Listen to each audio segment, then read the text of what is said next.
Hi, I'm Zibby Owens, the creator and host of the award-winning podcast that you're listening to right now. Thank you so much, called Moms Don't Have Time to Read Books.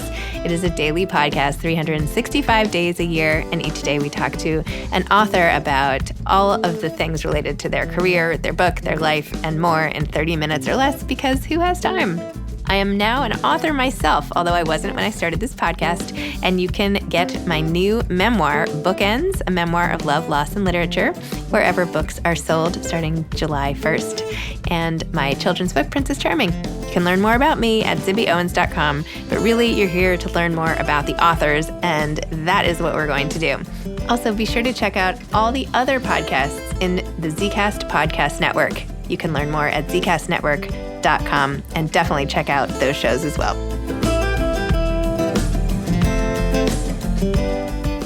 I hope you'll all check out the all-new Zibby Mag, Zibby-Mag, the literary lifestyle destination with essays, book news, a lit lifestyle feature, and even some classes. Check it out, zibbymag.com.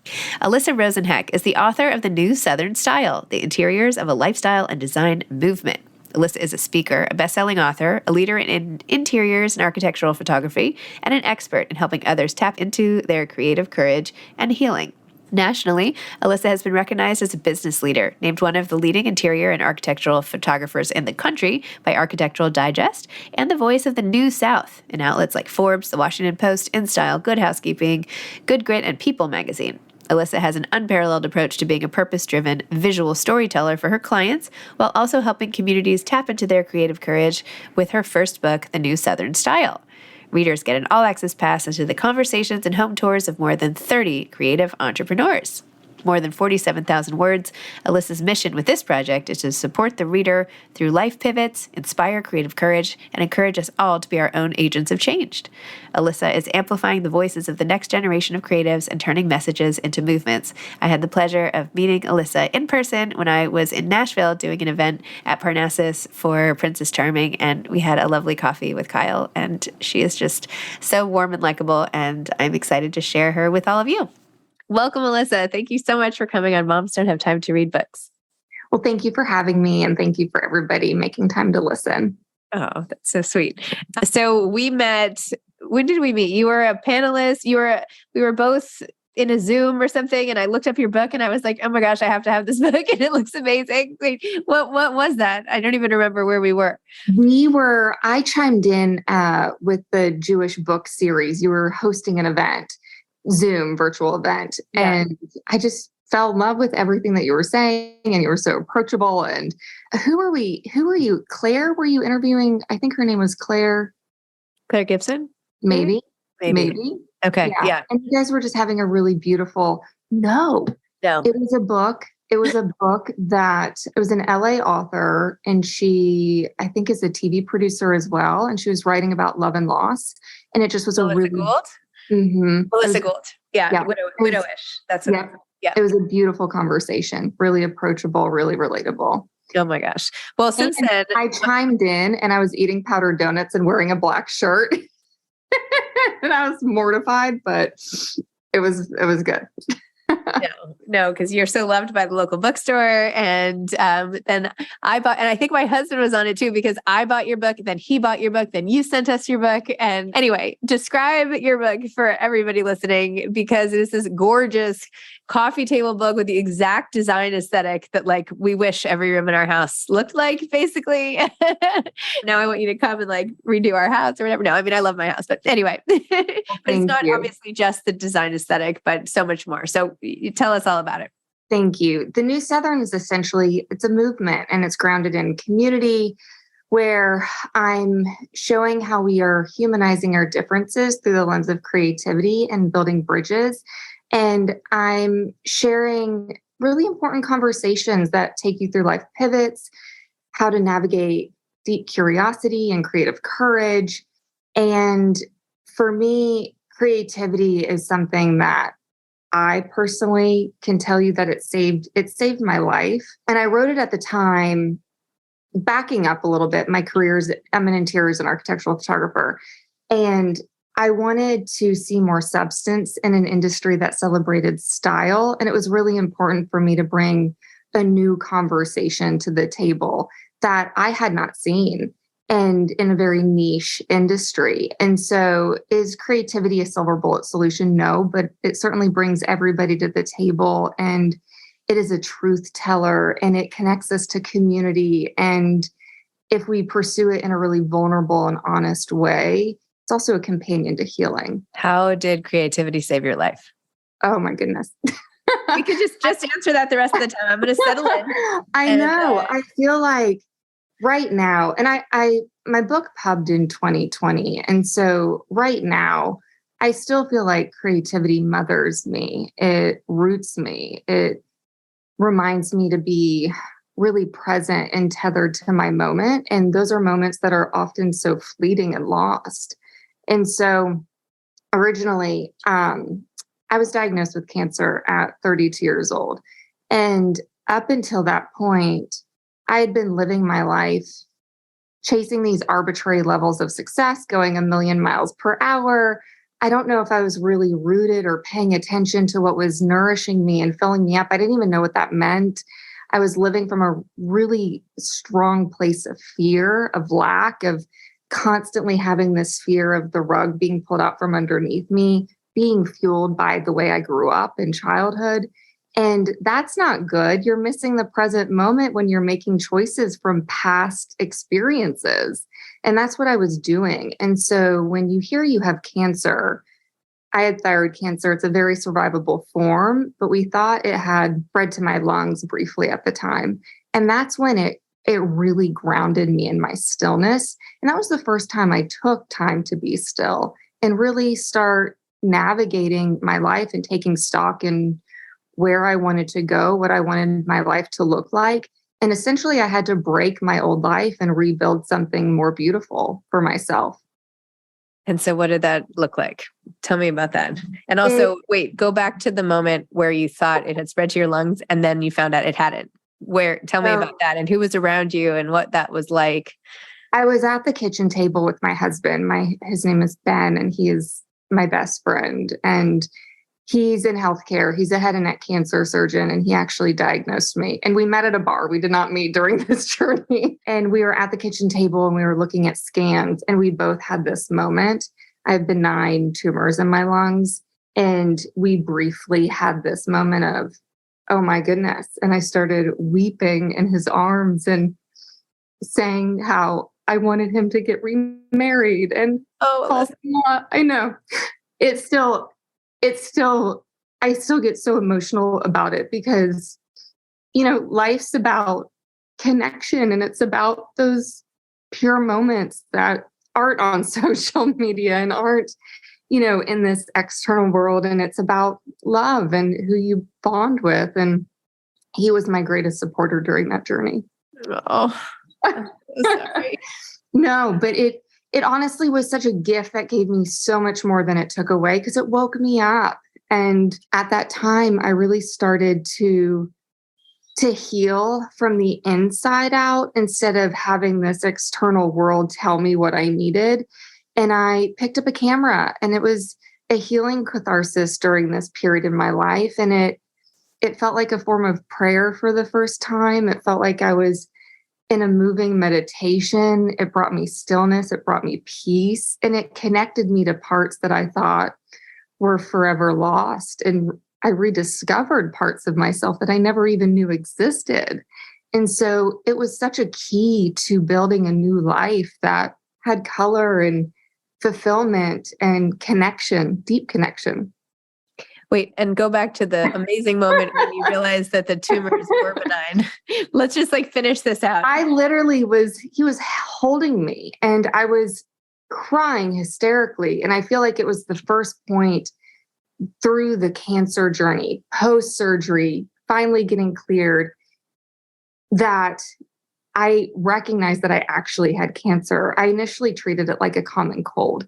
I was like, okay, fine. I heard you, but I really didn't. I'm still going to move throughout it. And then had surgery, had a few complications. We're waiting for final scans. I was really grateful and didn't have to have radiation or chemo. And it was late at night. I still remember he was wearing maroon scrubs. And I literally crawled into his lap and he just held me while I wept. And then we finally, he did more research and called and he was like, okay, you're clear. And I was like, holy shit. Oh my gosh. But it was that moment. And I remember it so vividly. Wow. That okay, sorry. I'll stop making you go back there.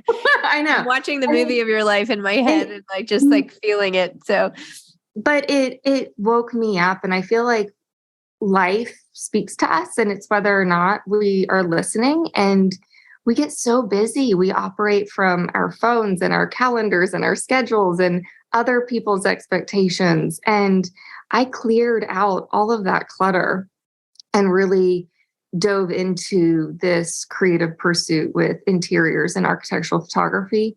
It started out as this companion to healing, and it developed into something really purposeful where I'm able to support small businesses, female-owned small businesses, which is really important to me, and exercise my creativity every day. And I had been doing that for about 5-6 years before I really had the courage to pursue the book, which was what I wanted it. I wanted it to be filled with stories of life pivots, of taking chances, also having a really honest view of the region of this country that I live in. I live in the South.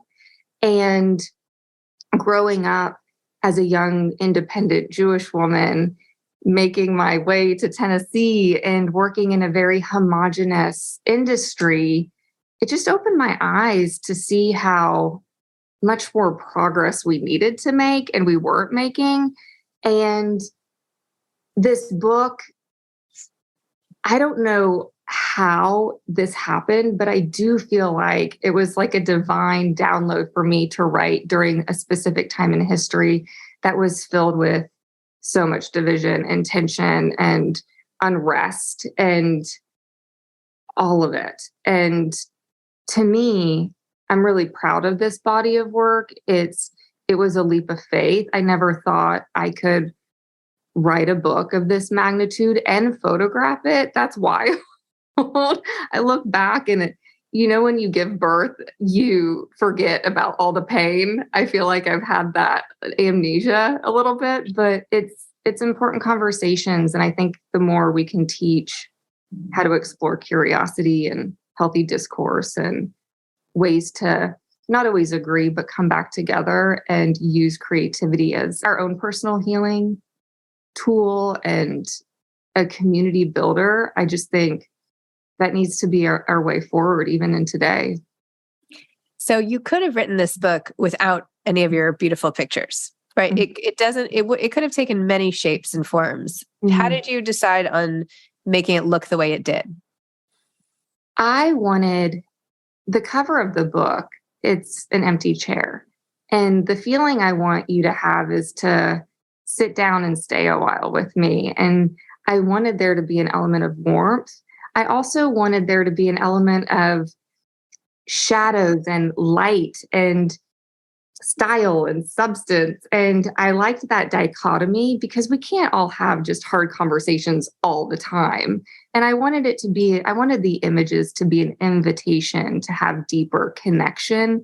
And I also wanted the images that are light-filled and hopefully inspiring, to where you can inspire the four walls of your home where you live in and you love in and you laugh in and you grow in and you heal in, and you become more intentional with the things that you're incorporating in your home to hopefully be a reminder of where you want to be going or the change that you want to be making with your immediate family or with your community. And so there's a lot of layers and there's something for everybody. And I wanted, that was my intention. Wow. No, I love it. Tell the story that you told me when we were together in Nashville about having to desperately call up your friend for the chair. Oh, nightmare. Total nightmare. When you are a creative with a vision or an author with a dream, and when you start to pursue that path, there are a lot of opinions trying to change that vision. And the biggest thing I was doing at this time, I was really focused on being an advocate for my aesthetic and my vision. And to really have the visuals match the content of the character of the project. And we were in a big debate with my publisher about the cover. And I'd been sitting on a cover for like 5 months, real confident. My agent and I are like, it's iconic. It is amazing. They're going to love it. We had the initial meeting and they didn't love it. And so they were like, this was a Friday afternoon. And they're like, we need 3 options by Monday. And I was like, wow. So I was like, okay, gotta go. And I called my friend who owns this great shop here in town. It's called N&B Home. And they source beautiful antiques and treasures and just weathered moments of just goodness you want to have in your home all over the world. And I called him and I was like, hey, I need to come to your warehouse. I'm bringing my truck. And he's like, come on. And I loaded up my truck, loaded up all these chairs. I had like 7 different antique vintage chairs in my car. And I have a studio at the house. And I spent all weekend just exhausting because I was like determined that I needed this cover to be fully representative of something that I wanted and inspired my heart. And I just didn't stop until I had it. And so and it's a very simple cover and I love it. And that's really my style. And again, there's symbolism in wanting you to sit and stay a while. I love that. But they had a totally different opinion. Everybody has a opinion about what Southern style is. And the book is really, it's disguised as a style book. It's not a style book. And, they wanted something floral and with a doily. And I just No. I stayed true to my roots here. No doilies. Not for this book. So when I was in Nashville, you had the book for sale everywhere, including at the Draper James store with all the Reese Witherspoon fans sort of swarming about. How did you get your book in there? And how do you get your book into lots of places aside from just a bookstore? Oh my goodness. How do you? I mean, you're all over the place. You are on all the Good Morning shows and CNN and like amazing. Congratulations. Yeah. It's a labor of love. It's teamwork. And it's connections and it's relationships and it's cultivating, really inspire. Like when I set out to write the book, I'm a big believer of having a plan and working the plan and cultivating my relationships and the ones that really inspire my heart. And I love what Reese is doing and has done. And she's just such a pioneer with her production company, and Draper James is a really just confident, whimsical, ethereal brand and makes women feel good from the inside out. And it's funny and fun. I'm actually wearing a Draper James dress from like 5 years ago right now, I swear. I'm almost positive that's where it's from. But anyway, it's one of my favorites. Anyway, keep going. I just realized I don't usually do that, but I am today. She has an incredible team of women, and they work really hard and they are really supportive. And it was a no-brainer to put her in this project. It wouldn't have been complete without the brand. Wow. So neat. So how do you now go about life? I know you've woken up, you've discovered moments of stillness, you have found your passion, you found your creative outlet, you're getting all this industry-wide and recognition and all of this great stuff. But do you ever worry, like in the middle of the night, about the cancer returning? Or do you ever worry about what if life goes a different way? Or is there something you're not doing? Like, what do you worry about in the middle of the night? I don't like to spend my moments in worry. And trust me, not everything. That's such a presumptuous question. Like, I worry all night. So I just assume everybody else worries in the middle of the night. That's terrible of me. Of course, you might not worry in the middle of the night. I will say I am very fortunate. I love to sleep. I am like a great sleeper at night. However, my days are certainly not glossy and perfect. We set out with the best of intentions, and I try to receive the day I'm having. I may not always agree with the things that are going on. And I do think that we live in this world where everything is so accessible. You're accessible. I'm accessible. Our products are accessible. Our content is very accessible. And I think the hardest part for me with this project specifically, there have been some traditional Southern outlets that really wanted to incorporate my brand and reached out to me. And unfortunately, they erased me as the original thought pioneer in some of their content. That worries me. That drives me insane. And I've had to almost just return to my moment. I mean, I think if we live in this constant state of worry and like trying to anticipate things that haven't happened yet, we're missing the gift that's right in front of us. And I try not to lose sight of that. And so, yesterday, to be vulnerable and honest, like it was kind of a dumpster fire of a day.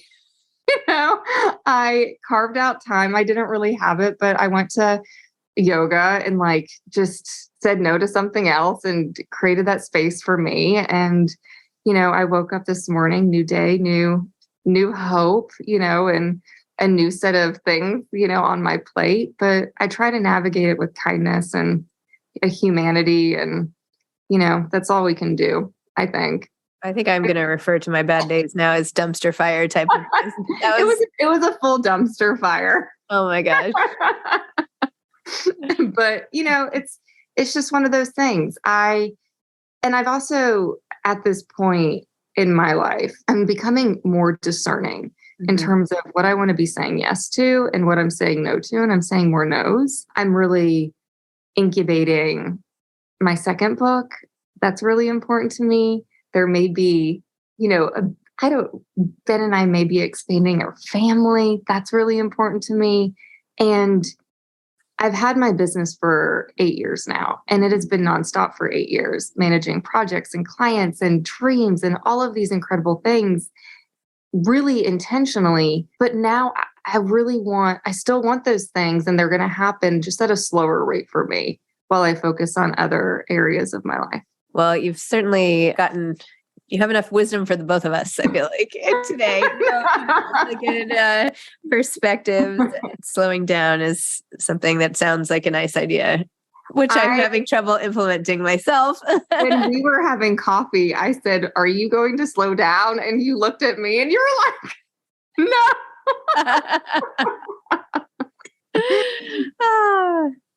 Let me just laugh at my craziness, but oh my gosh. I just want you to sleep. I want you to get a little bit more sleep. I got a great night's sleep last night. I slept 8 hours. So I'm all good. Oh, so no worry. Yeah, so no nothing, nothing keeping. No, 8 hours. I slept all the way till 6. I couldn't believe it. And I fell asleep with all my lights on last night. Like literally all the lights on. So tired. But anyway, tell me a little bit more about the second book. Can you say anything about it that you're incubating? I'm curious, not to throw this back at you, but to throw this back at you. I'm in this process. The creative process is really important to me. And it's something that I'm really curious about. And I like to follow that curiosity. And so broad level, I think it's going to be something really related about creativity being a companion to healing and what that looks like. And how, as a photographer, we can have healthy boundaries around certain elements in our life, particularly, the phone that we have in our pocket every day. So I don't know. We'll see. Oh my gosh, that sounds great. Hopefully it's a resourceful healing tool and it can inspire people to dive in deeper to their creative, gifts. I think writing is also something so helpful as a tool, not just photography, but the writing and, all of it all together. Anyway. Yeah. And when I say a chapter about that. Well, creative tools, and this can be gardening and and writing and music therapy and art therapy and all of those beautiful things that we have that we don't necessarily make time for. Yeah. Amazing. Do you have advice for aspiring authors? I have advice for aspiring authors and creatives and dreamers. The biggest thing that has been grounding for me is to develop a plan and work that plan. I think that's really important. There's a lot of abstract ideas around creatives and authors and writers. And I think it's important to be inspired by your crises. We all have them, and let that fuel creative beginnings, get clear and develop a plan and work it every day. Love it. Amazing. And just wondering, what are you reading right now? Anything? Yes. And it's kind of triggering me, but Uh-oh. right now I'm in between two books. Yours, I have a date with a girlfriend and we're starting a little book club and I'm bringing her your book tomorrow. But I'm in the middle of Eckhart Tolle's The Power of Now.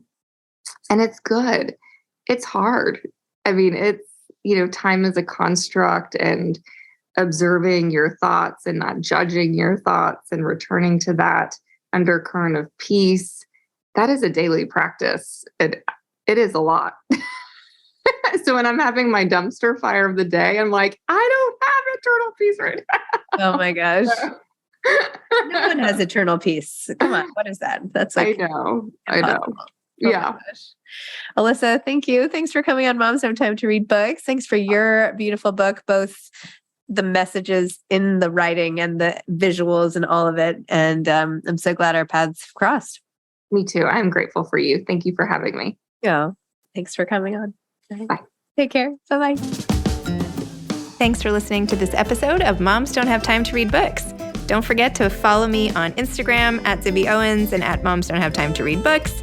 Also sign up for my newsletter at zibbyowens.com and sign up for my virtual book club and meet lots of authors on Zoom every other week. Thanks so much to Steve and Ryan at Texture Sound for the sound editing. And thank you to Morning Moon Productions for providing this fantastic intro and outro music.